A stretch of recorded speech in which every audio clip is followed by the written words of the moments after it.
Hello everyone, this is Adam Stewart from stewartmedicine.com. I'm here today to show you a quick video on how to use the prescription end dates in your prescription writing.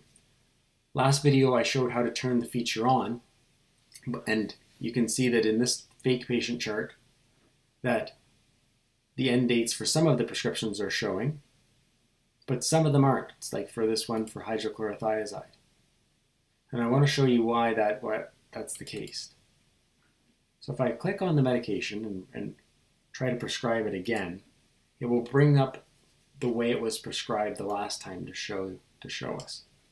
So in this prescription writer, back in the early stages, you might remember that the prescription writer generally just had 3 lines. The one's the drug name, the sigma line, and the mete line, the dispensing amount.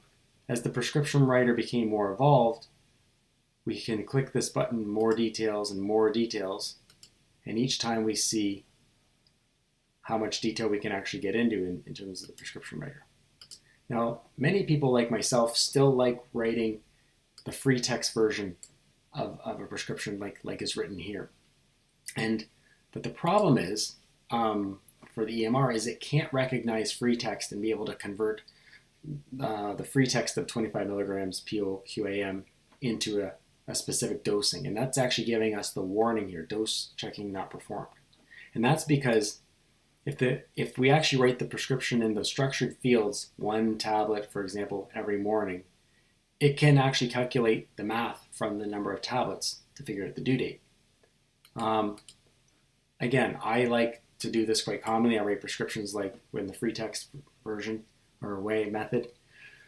But as we move forward, it might be admittedly a smart idea to start using the more structured field or fields, because then these computer systems, like for example, our EMR might be able to talk to the pharmacy's EMRs in the future. So just something to keep in mind as we're writing hundreds and hundreds of prescriptions in our EMRs every day or week.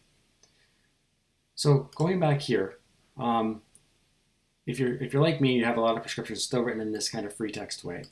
One simple, easy way is to just make sure that all your prescription dispensing amounts, instead of dispensing them in tablets, calculate them out in terms of days or months or weeks. I don't really like using the months feature because I think that gets confusing, the months 30 or the 28. So I typically just stick to days to be specific. So for example, 100 days.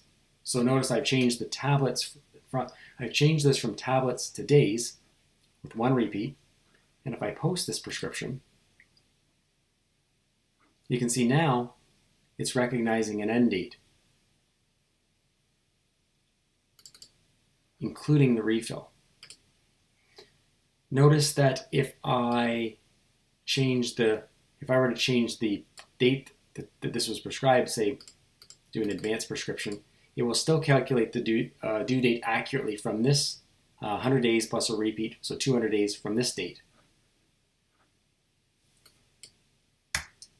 Quick little tip, if you write T in any date field in the EMR and press tab, it will bring you back to today's date.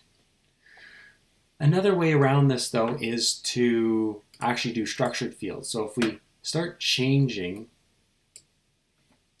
the prescription and actually write, hydrochlorothiazide tablet, you can write strength in there, and we say 1 tablet. I just press Control T to bring up tablets. OD or 1 time daily, you can cycle between those. And here it's actually filling in the duration, 100 days, based on the last time, which is great because the EMR will use this field to calculate the due date as well. And then one little tip is if you collapse it down and keep pressing less details and less details, it actually brings you back to the days. So that's one method of still sticking with days. But even if we were to actually change this to tablets, because we've done the specific math up in this area in the formatted structured data fields, when we post it, it's still going to show still going to show the end date because the computer can do the math in this case. Some medications like puffers, for example, don't have natural end dates. So or as needed medications don't have end dates. So some of them won't show the end date, which is fine and understandable. On that issue of as needed dates, though, let's prescribe, say, a PRN medication like an antacid.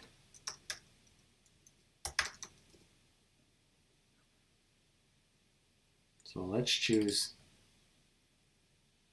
pantoprazole.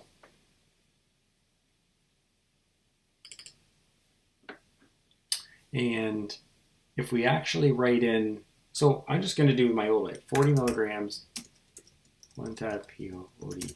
I like to write, when I'm writing as needed medications, I actually write the tab strength in there, and I call it for stomach. I always write in the prescription what it's for the patient, because that gets printed on the label. And if I write, because we're writing an as needed medication, a PRN medication, I don't like writing days. I like to write tablets, for example, because we're not in this, it might last longer than the 100 days, because it's an as needed medication.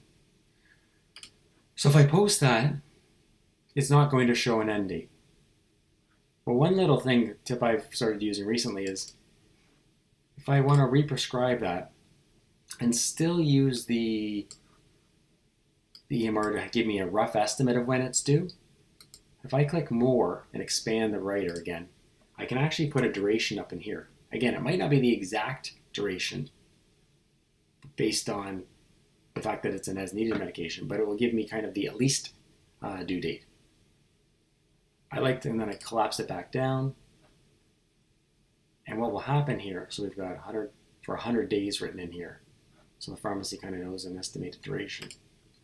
And the EMR knows it too. So when I post that now, it actually will show the end date here.